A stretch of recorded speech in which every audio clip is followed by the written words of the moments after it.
Divine greetings, entities, energies, lovelies, bodies of light, the seekers and sojourners of truth, the 144 chosen of the chosen few. You all know who you are.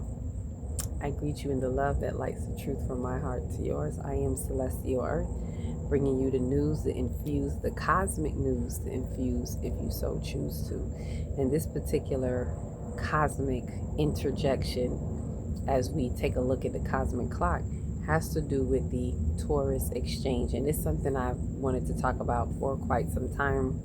Had a lot of things going on. So now we can sit here and unpack this. Taurus exchange, this energetic exchange that is happening within Taurus, from one planet to the next, where Uranus is leaving Taurus or has left at this particular point, and Chiron is now entering. And another aspect of this was also looking at the lunar nodes before this. So there was an interchange exchange happening then already. So this is the transit, those that are transiting through Taurus. And so what we saw in this is what was happening as this exchange is happening.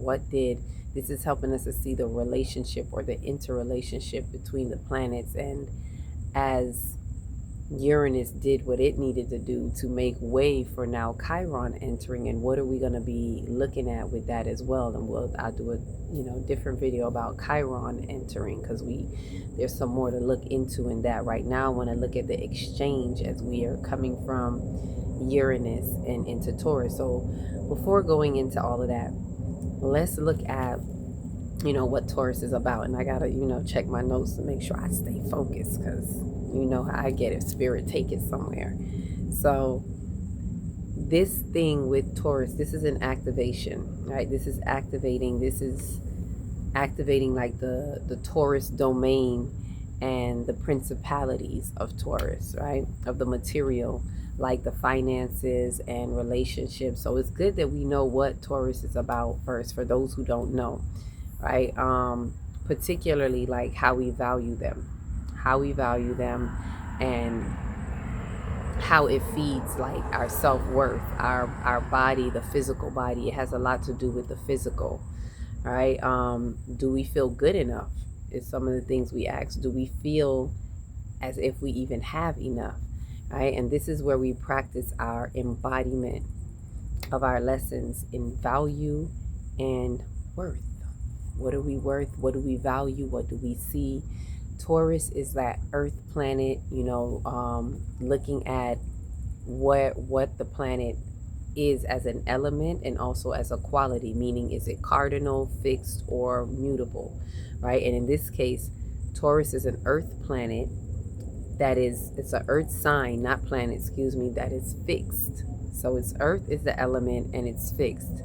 So it seeks stability in practicality. The fixed is that stability, which a lot of times this is what people see as stubborn. In its unevolved aspects, it can be stubbornness. When it's evolved, it is stability, which we need. And it is stability in the practicality of the material things, the earth, the world.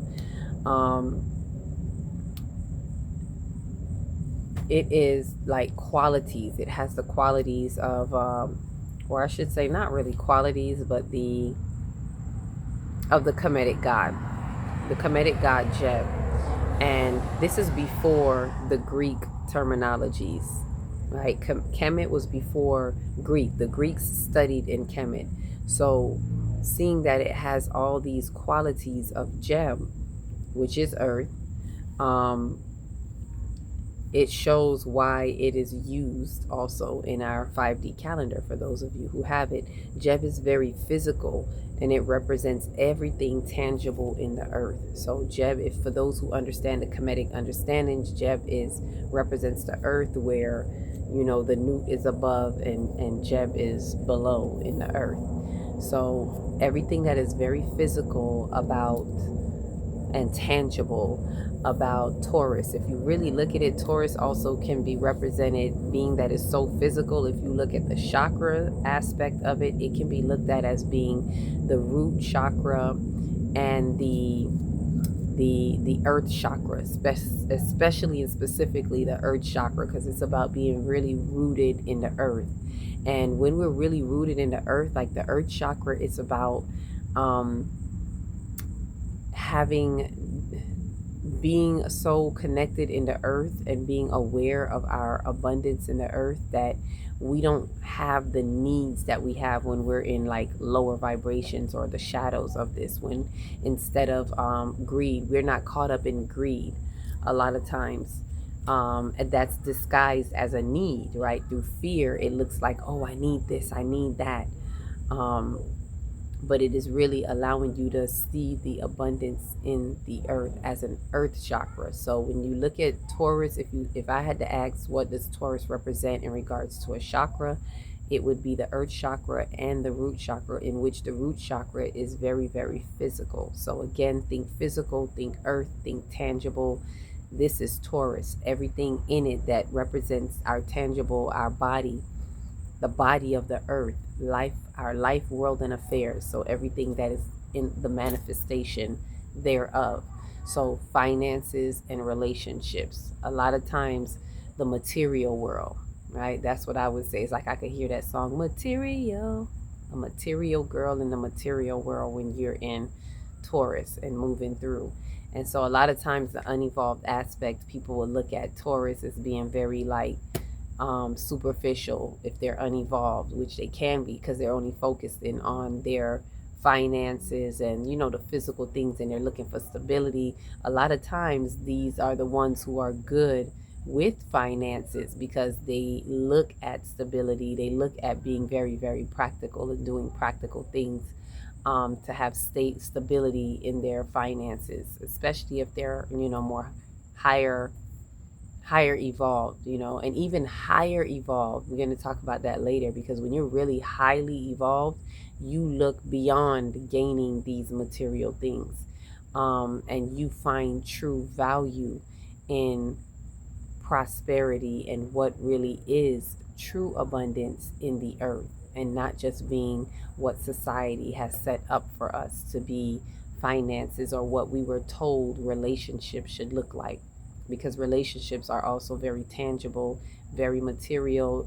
It's possessions. It's all of our possessions, person, places, and things, right? And when we think of it, people become our possessions. This is why we say we use possessive nouns when we're talking about our relationship to people. My mother, my father, my husband, my wife, my children, everything is my. And so it's when we really look at reevaluating, then we can detach from the possessions in that way, from being possessed by our possessions. And this is how we evolve through Taurus, Ashe. So moving right along, let's go into the first exchange that I want to look at is the nodes. Before we even get into Uranus in Taurus, which it has been there for about several years. It's been there for a while. It's been there before the nodes, got there, right?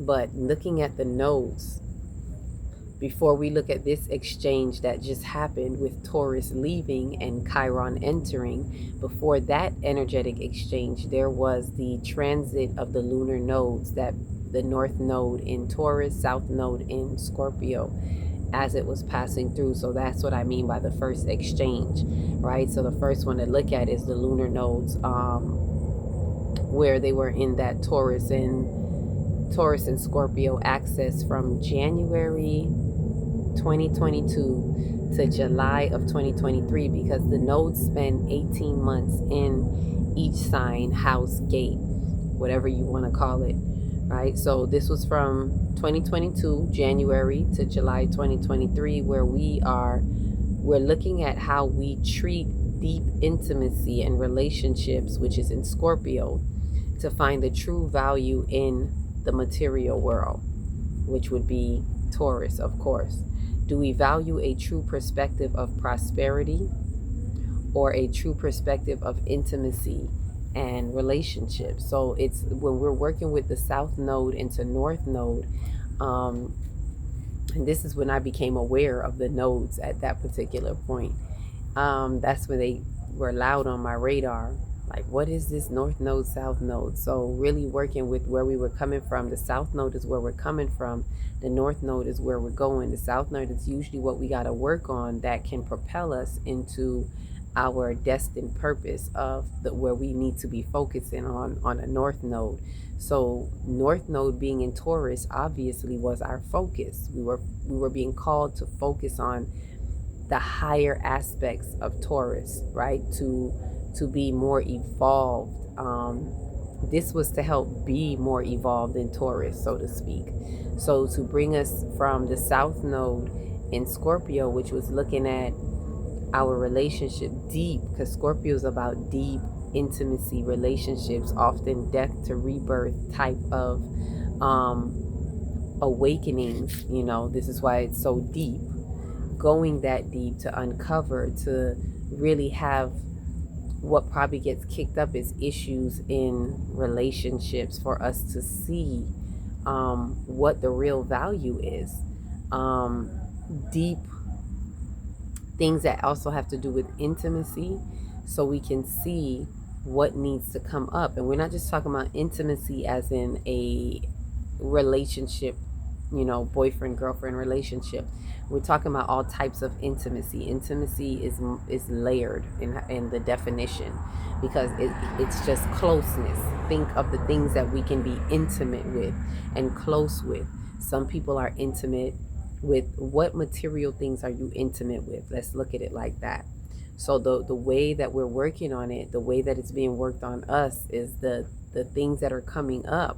Because with the lunar nodes, they get activated during the eclipse window of 18 months. In the 18 months of this, it's where it meets in the eclipse window, activates these nodes, because the nodes are affiliated with the ecliptic, right? With the nodes position. So wherever the nodes are is where the eclipse is happening. So we're talking about eclipse window in Scorpio and in Taurus. And so it's giving us the opportunity, it's amplifying what we need to face and deal with in our inner world and our outer world, which is what the moon and the sun, when we're looking at lunar and solar eclipse, we're looking at our inner world and the outer world.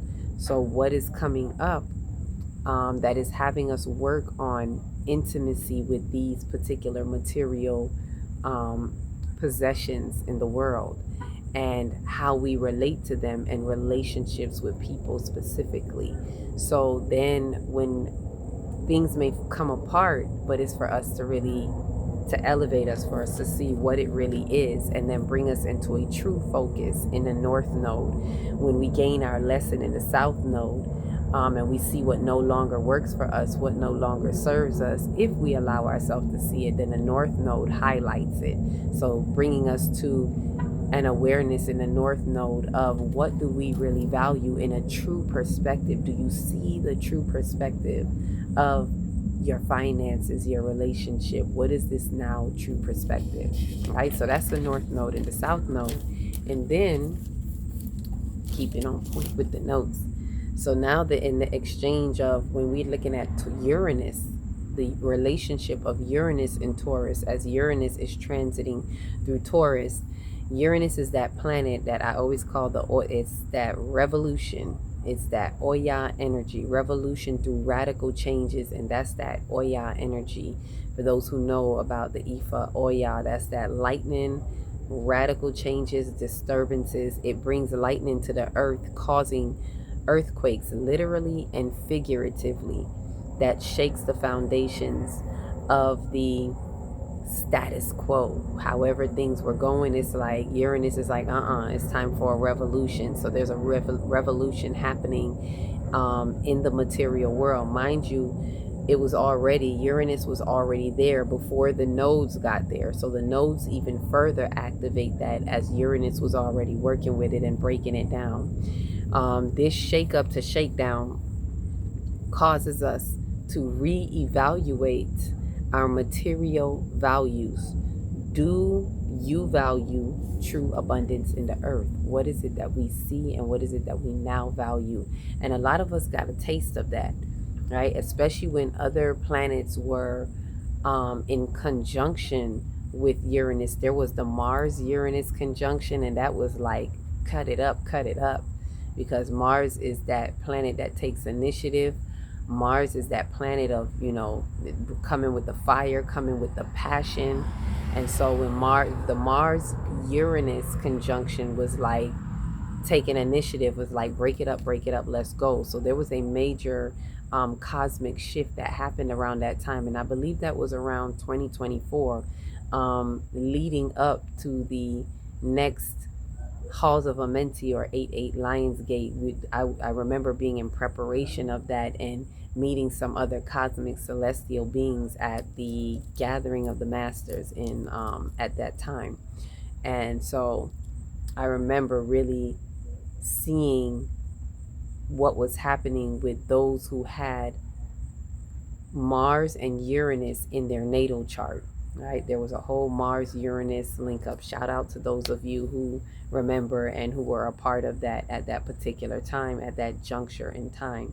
So Uranus was really shaking things up, shaking up the earth, shaking up the foundations. A lot of people are like, what the heck is happening? Things that you once thought was this was not, because that is the disruptor, that is the disturbance. It is the radical changes of Uranus in the earth. So it was really shaking the foundations. And so now as it leaves, here's the exchange. It's just like, I feel like it's tag team. I'm out, I'm in, you out. So as it shook up the earth, now here comes Chiron.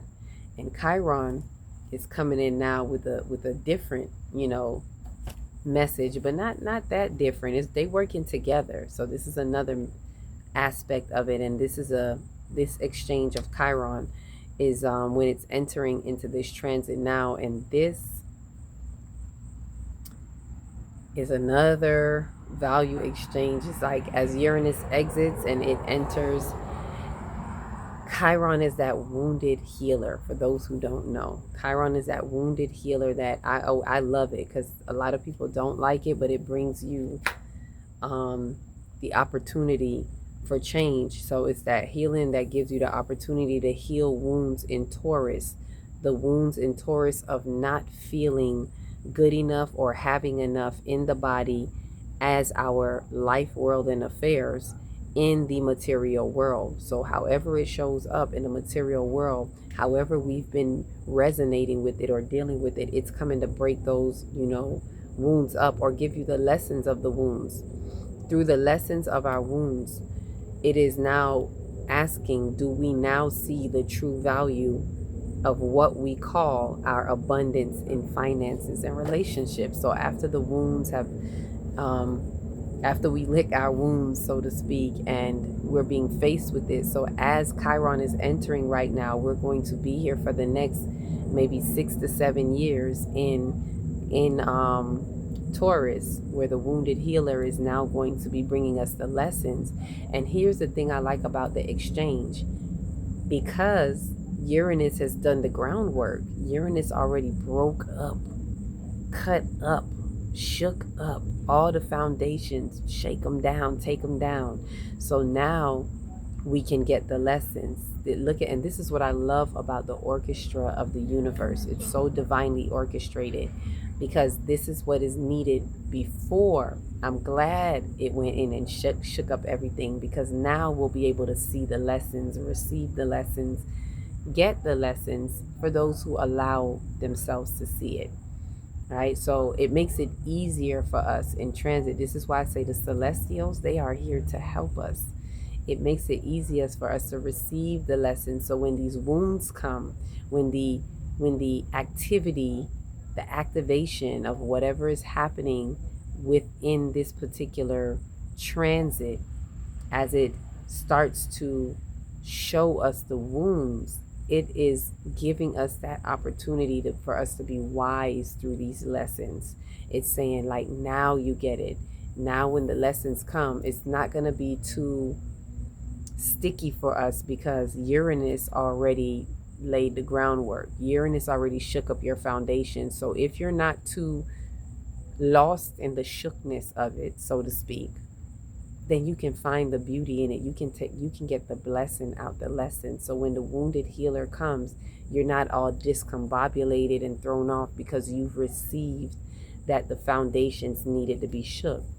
For those people who did not receive that, did not get that message, it may be a little bit more difficult as the wounded healer Chiron moves through Taurus. It's going to feel like, what now? Can it get any worse? It may feel like an attack on your finances and your relationships, but the key, what I love about this, that we all should really look at with Taurus is, it's really inviting you to reevaluate your values. And a lot are going to see the monetary system is going to shift. Finances, of course, definitely, but it's how you see finances. Is this something that we still want to call what we need? That usually becomes a greed, misappropriatedly so, in the earth chakra.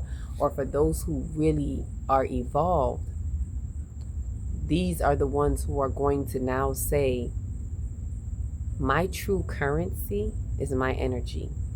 That's what reevaluating looks like. Instead of when you lose everything, if that should be the case, then instead of falling apart and going, oh my God, I have nothing, it's you being able to reevaluate the abundance of Jeb, the abundance of the earth, knowing that the earth is the Lord's and the fullness thereof. So we have everything that we need in the earth. So are you really destitute? Are you really broke, as some people may say when they lose their finances?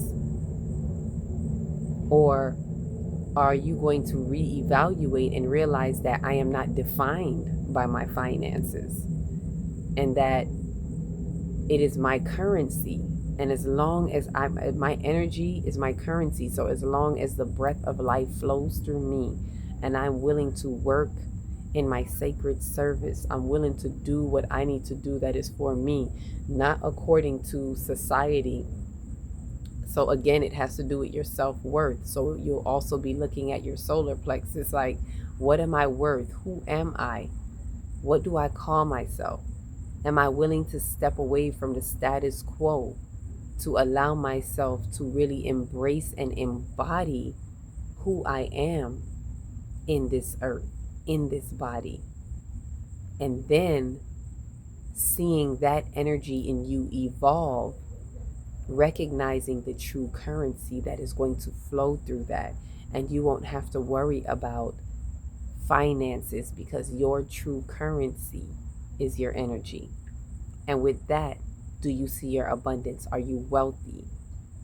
Are you in the mind state of abundance where you see, as long as you have the earth around you, when we connect back to the earth, and it's not living as a caveman, as some people think. You don't literally have to go all the way off the grid to learn this lesson. But when you do, when you know you have that option, no one can hold you in a box or make you feel as if you are not good enough or you don't have enough because you do not fit in with the status quo. The true evaluation and the true evolution is going to let you reevaluate and let you see that you're better than the status quo. You don't need the status quo because I'm in the abundance of the earth, which always replenishes and gives me more. And the same with relationships. It is going to have you to see that you don't need that. Remember that the depth of relationships, you're going to see that the intimacy within yourself, the respect that you have for the intimacy within yourself is going to expand to the intimacy with those who respect you reciprocally. So it's not looking for a relationship. For those who are always looking for love, when you evolve to this state, you're no longer looking to become a match for someone, to be someone's better half, because you realize that you are your own better half. You plus you equals a whole person. Half of you and half of you equals a whole you. And in your wholeness, you will attract. This is the mind state of abundance. You will attract what is for you. And you are okay if you don't attract that, because you are okay with you. So you're even beyond looking for someone to meet your needs in that way, right? And you're beyond looking for the way that you have relationships where people validate your worth, because the abundance is in you and you validate you. Your true currency is you. And this is getting a true evaluation, a re-evaluation that lets you see a true value, a true perspective of who you are in the earth, who you are in Jeb, and what Jeb provides for you, what Gaia provides for you, what Mother Earth is here to give you. And you tap in and tune in, you ground more so that you can connect through the heart, which is the bridge, and be more in tune with Mother Earth in this exchange. So we see this Taurus exchange is a beautiful thing, as Uranus shakes the foundations and Chiron brings the lessons. So let us allow this value to really prepare us for the fifth dimension. This is the next level of 5D that it is preparing us for, and returning us to the way we connected during the age of Taurus. It's going to remind us of that as well. The Chiron is going to highlight that for us, and we'll speak more about that on Chiron entering Taurus. So welcome to the Taurus exchange, the express, where you know where you stand and you know what lane you're in. Peace, love, and light.